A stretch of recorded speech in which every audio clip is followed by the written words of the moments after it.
Hello everybody, welcome back to the Historian's Craft. So in this video, we're going to keep going with this whole theme of, the history of Japan to 1868. Specifically, this video and the previous one and the next couple are going to focus on the Tokugawa period. So I have two videos on the Tokugawa control system. The first one's already been put up, but before we get to the second part of that, I thought it would be nice to kind of break up the monotony and instead of just focusing on politics for two videos straight, focus in this one on Tokugawa period urbanism, pop culture, etc. So that's basically what we're doing in this video.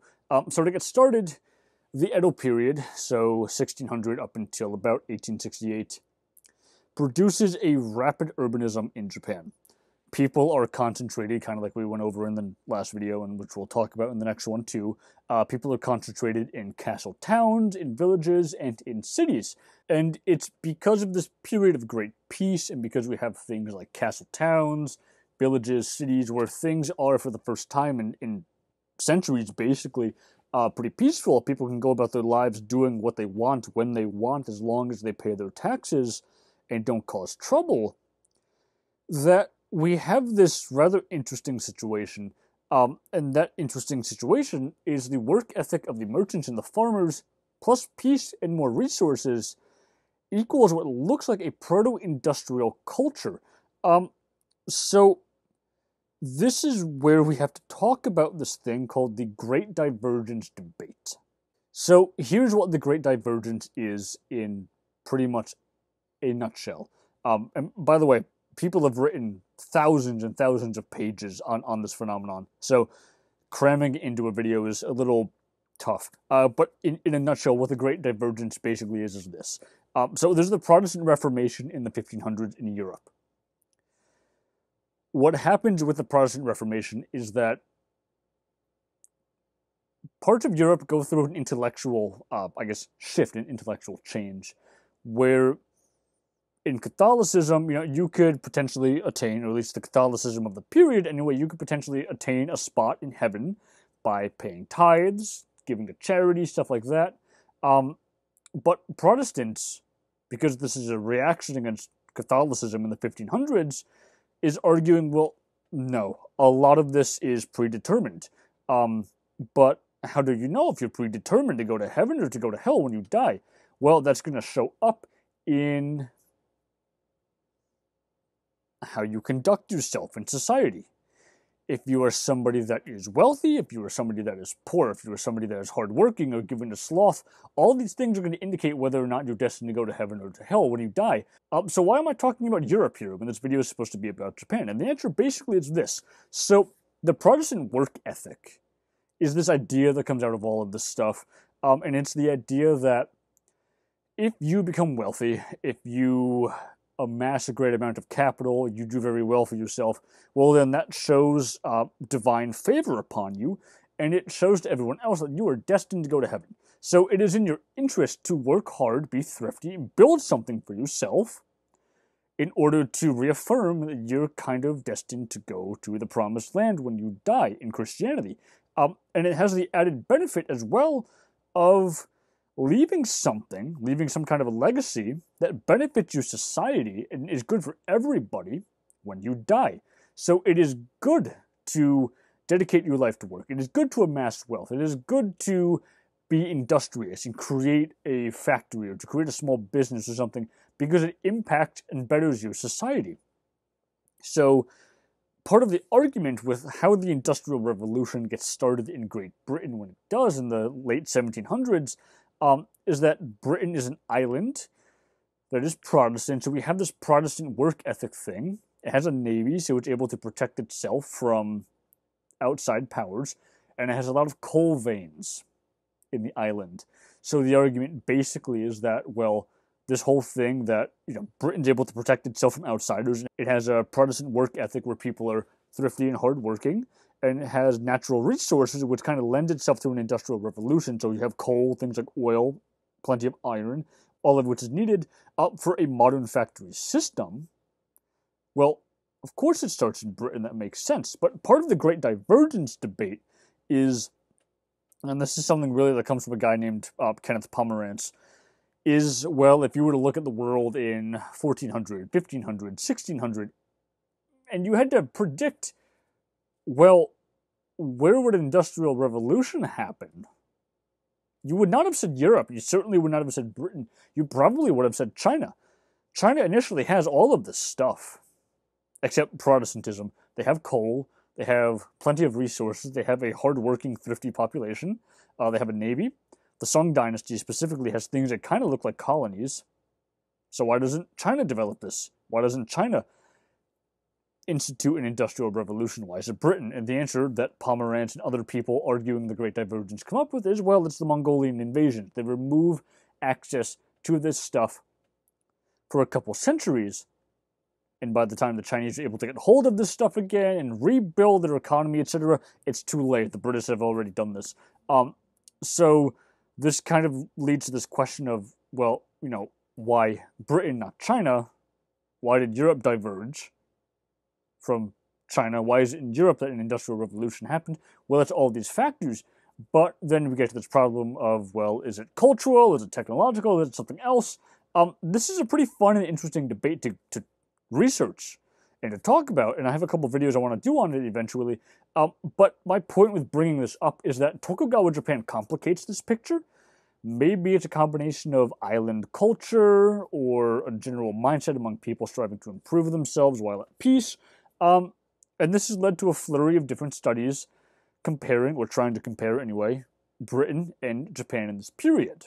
So in addition to that, the urbanism in Japan, perhaps as a side effect of the rise of proto-industrialization, maybe perhaps as a side effect of the rise of cities, we don't really know. This is kind of like a chicken and egg scenario here. The rise in urbanism produces a flourishing popular culture in Japan. So typically, not always, but usually, when we see Japan in movies, TV shows, books, video games, etc., unless the time period is actually specified, like the Sengoku period, for example, what is usually being depicted is the Edo period, so 1600 to about 1868. So this is kind of like the setting for a lot of this stuff.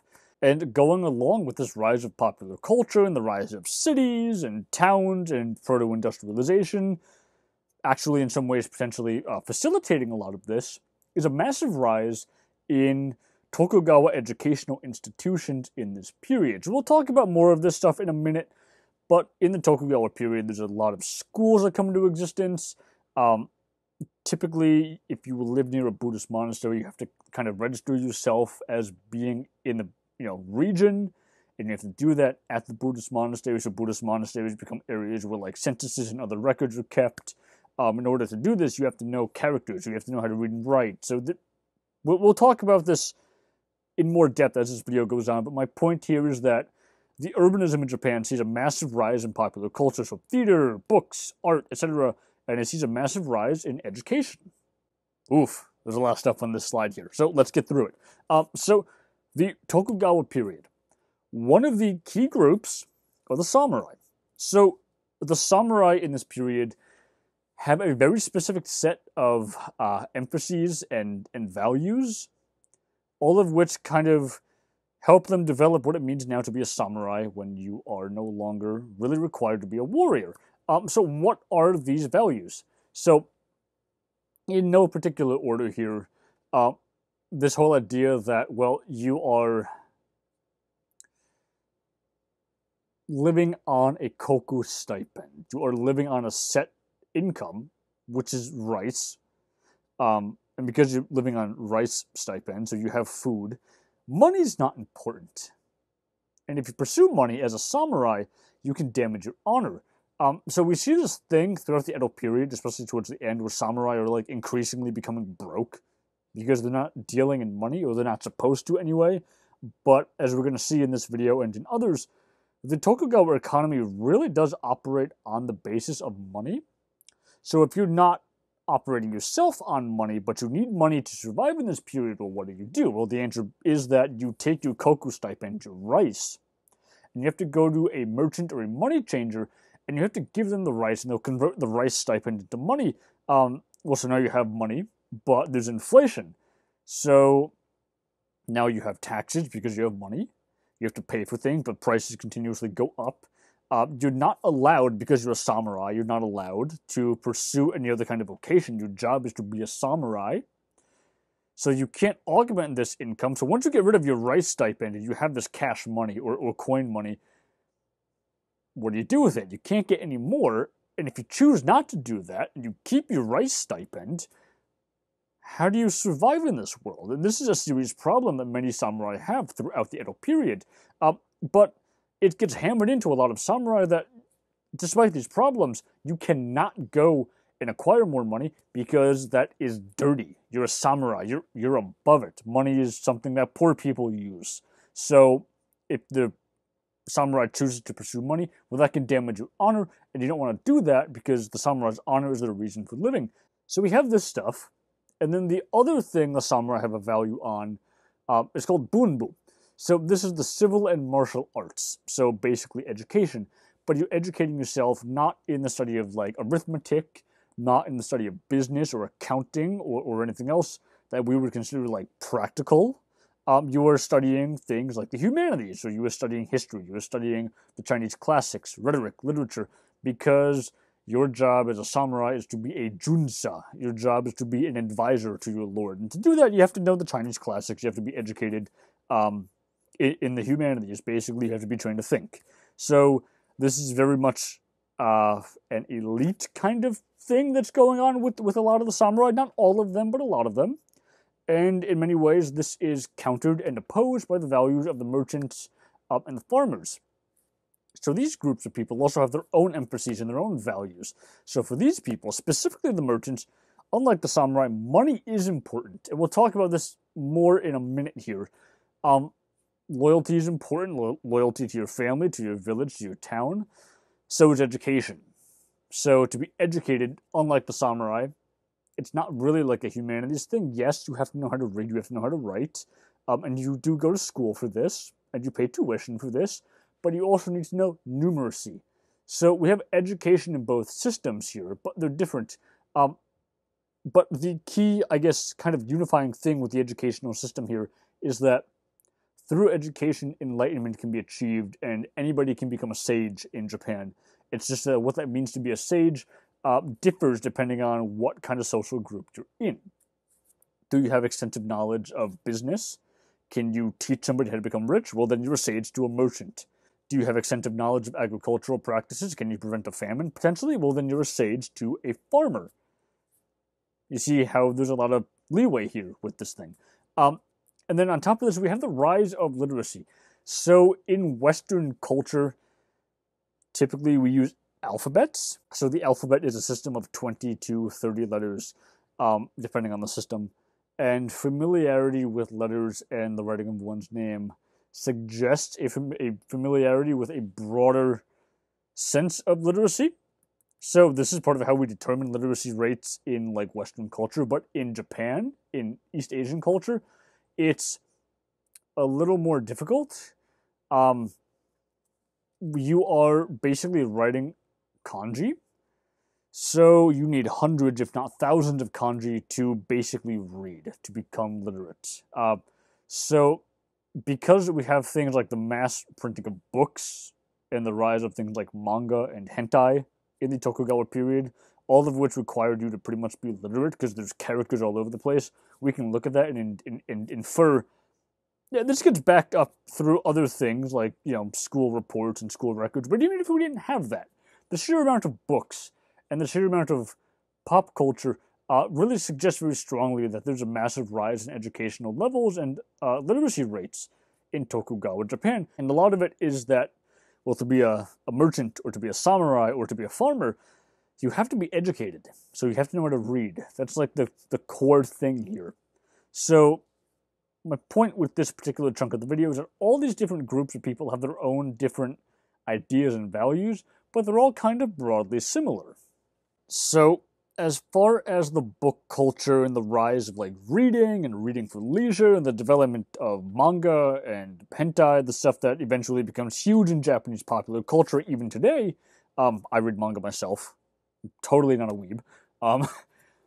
Before 1590, we have almost no printing in Japan, except for Buddhist monasteries, and even there, a lot of that stuff is hand copied. It's written by hand. We have no Japanese literature in print, really, but in less than a century, by about 1690, 1700, we have more than 10,000 books in print and sold or rented in more than 700 bookstores across castle towns and cities all across Japan. So how does this happen? The answer, in part, lies with the Korean invasions of Toyotomi Hideyoshi. So in the 1580s and 1590s, Hideyoshi launches a series of wars in Korea. This is collectively known as the Imjin War. And as he's doing this, he goes into Korea and he seizes libraries and technology like printing presses, typefaces, fonts, and he seizes people that know how to use this stuff and he brings them back to Japan. So in Japan, now that we have all this technology and we have people that know how to use this technology, because the Koreans invent, at least in East Asia, a form of metallic movable type by about 1392. I think it's 1392 anyway. Because of all this stuff, popular works start becoming more and more available in Tokugawa, Japan. So some printers begin to make copies of Chinese classics. Some print books on military tactics, government, medicine. By 1601, Japanese are printing classics like The Tale of the Heike.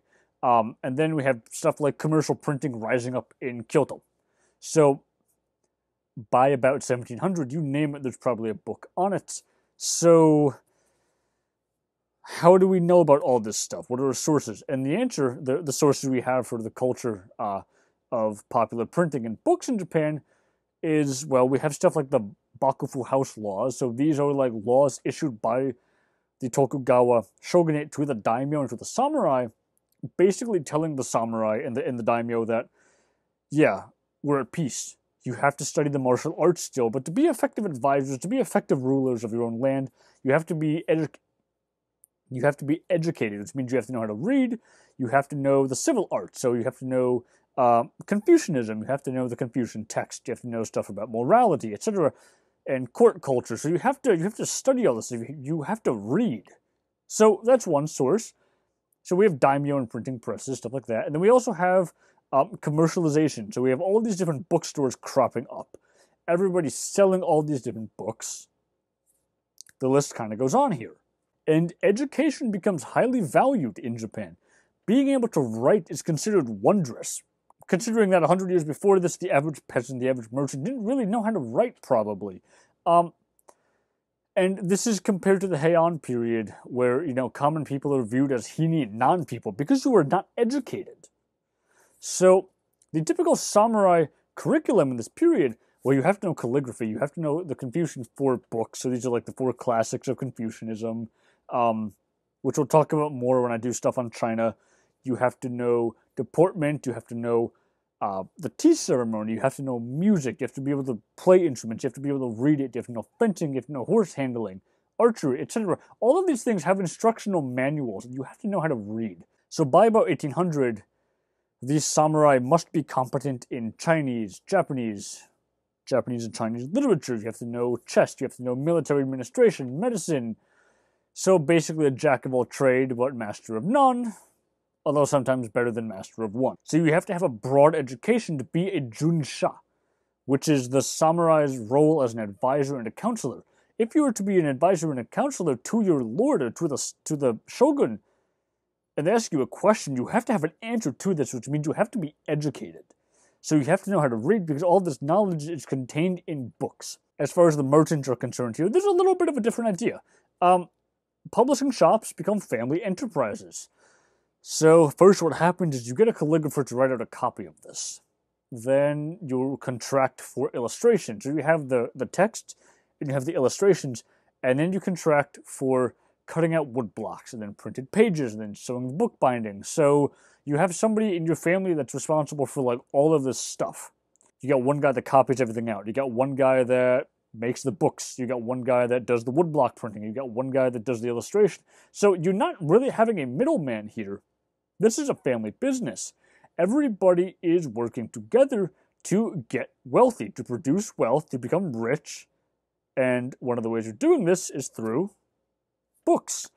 And then that same shop sells the book. So people are being paid for their labor, but overall, the labor and the profits are being concentrated in one area. So over the next couple of videos and the first couple of videos of the Japan from 1868 to present series I'm going to be doing, we're going to be talking in more depth about popular culture and the rise of stuff like industrialization. So really, I guess this video is like a broad overview, but just because we're talking about like popular culture and stuff here, Edo in about 1725 has about 1.3 million people in population. So this is potentially one of the most densely populated cities in the world at this time, if not the most densely populated city in the world. So you can see like other statistics on the screen here about like, different samurai areas, where the temples are located, how much space they take up.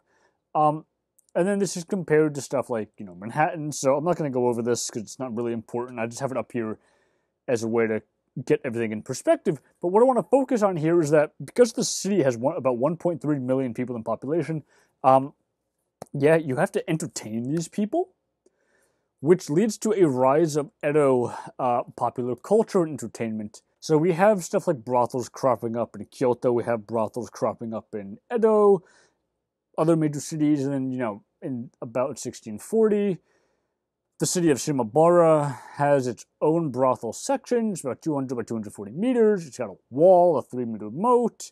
It's guarded by an entrance. So these are like pretty serious areas. And by 1617, there's an area established in Edo, etc. And all of this stuff is aiming to regulate, social behavior.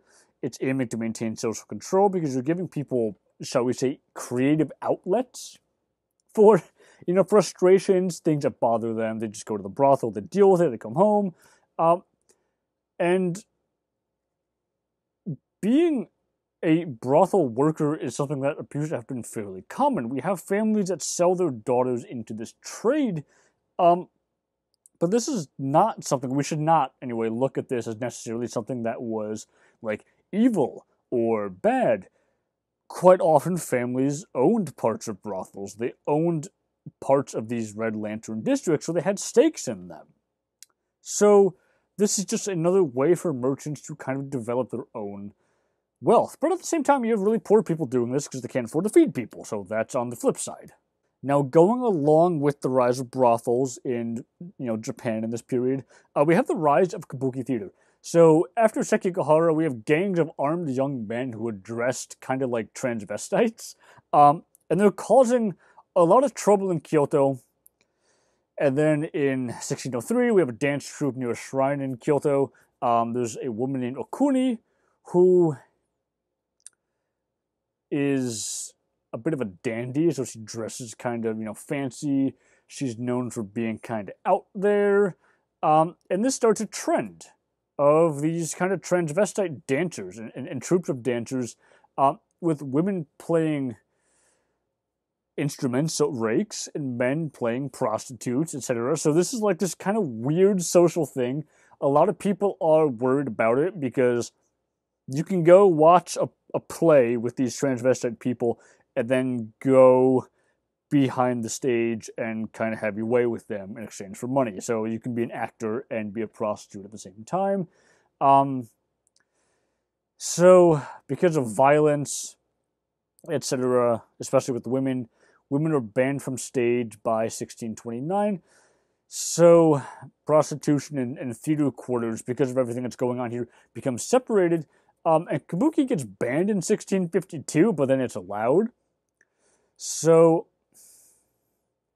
after about 1660 to 1680, somewhere in that 20-year time period, the rise of Kabuki Theater becomes more and more popular. And this is something that people would really just go do for fun. This is kind of like going to the movies in the modern day or sitting down with Netflix or Hulu. This is just a form of entertainment for people. And it's a way for people to kind of blow off steam. It's a way for people to also become educated, because many Kabuki plays are educational. Many of them are also great dramas. So we have this rise of Kabuki Theater as another element in popular culture here. And we also have the rise of stuff like bunraku, which is puppet theater, which also influences kabuki. What we're looking at here is, this is a kabuki theater, or it's a woodblock print of a kabuki theater, anyway. So when we're talking about the development of popular culture and mass forms of entertainment in Tokugawa Japan, this was one of the main things that people across all social lines, including samurai, although sometimes they would have had to sneak in, did. So what I want to call your attention to here is, on the sides, yeah, there's like the wings, and every theater ever made anywhere in the world ever has these like rich people boxes where people go into the wings, they hang out, their private quarters, so that's what you're seeing on the sides. But what I'm more concerned with here is the thing right in the middle. So this is like the commoner seating. But what's important about kabuki theater here for the development of Tokugawa pop culture and even into the modern day is that you see these boxes that all the seating is arranged into. It's kind of broken up right into these like rectangles and squares. If you wanted to get, I don't know, some kind of food. So in the modern day, we go to movie theaters and we get like popcorn and candy. Oh my god, the fucking cats. Why are you in the closet? Well, back during this period, if you wanted food, you would get stuff like, stuff we typically think of now as like stereotypical Japanese food. Sushi, for example, gets its start as a street food. It's brought into the theater, etc. And if you wanted something, the person bringing it to you would actually have to run along these narrow rails that break up the seating. So you can imagine if somebody were to slip and fall and wipe out, you get covered in stuff. So this is an area where everybody goes to for entertainment, and they go to see plays of multiple different genres, but it is also a theater that is, they do their best to keep it clean, but it is also kind of gross, especially down at the commoner level. Because again, if you wipe out while you're bringing food, you get covered in it, and it doesn't always necessarily get cleaned up right away. So this is a place that, you go for entertainment, you hear everything, but you smell it too. So with all of this in mind, now we get to the, conclusion of this video, which is, there is this whole debate with Tokugawa Japan over whether or not the country could have experienced something kind of looking like an industrial revolution. And if we delve into this a little further, a little more deeply, what we find is that if you were to compare Japan in the 17 and 1800s with Britain, for example, in the same time period, not with Germany necessarily, but definitely with like the United States, definitely with France, there are a similar set of preconditions for industrialization that are present in all of these societies. So there is political stability, at least in Japan, there's political stability compared to the Sengoku Jidai. So the Tokugawa period is known as the Era of Great Peace. It lasts for about 268 years, 269 years, depending on how you break up time. There are high levels of education and literacy, not only among the samurai, but among the merchants and among the peasants and farmers as well. In order for this society to operate in the way that it did, in the manner that it did, people basically needed to be able to read. People needed to know arithmetic, especially for the development of small business economies. And there was, generally speaking, more food, not only because agriculture becomes more productive, but because the land is also at peace. So rice paddies and other farm areas are not necessarily being constantly devastated. Yeah, there are famines, and the Tokugawa mishandle a couple of them, but by and large, there are more resources to go around, so people's health and physical well-being also increases. Additionally, on top of all of this, Tokugawa Japan, at least compared to the other pre-industrial or proto-industrial societies in the world at this time, had a greater, if not the greatest, standard of living than other comparable societies. There was also extreme levels of increased manufacturing going on. So, for example, this would be like the book industry, but there's other industries going on, which I'm not going to get into in this video because it would just simply drag on forever. So there's all of these different factors kind of building on top of each other. There are decent transport networks. There's a couple main highways that Tokugawa maintains, some road systems. Definitely there is, maritime transport. And then there's increased commercial vibrancy, an increase in the amount of wealthy merchants being developed in the country. The main problem here, as far as any argument for industrial revolution, whether or not it could have happened, is that Tokugawa Japan doesn't really have like a unified currency. So this definitely impacts the economic sphere of things. But by and large, if we want to understand the social life, so basically everything about Tokugawa Japan that's not necessarily like political history, we have to understand everything talked about in this video. And later on in this series, and definitely in the companion series to this, where I'm going from, 1868 to the modern day, a lot of what happens in the 19th and 20th centuries in Japan is heavily built upon all of the stuff covered in this video. So with that in mind, I'm going to close it now. Hopefully you all enjoyed, and I will see you all next time.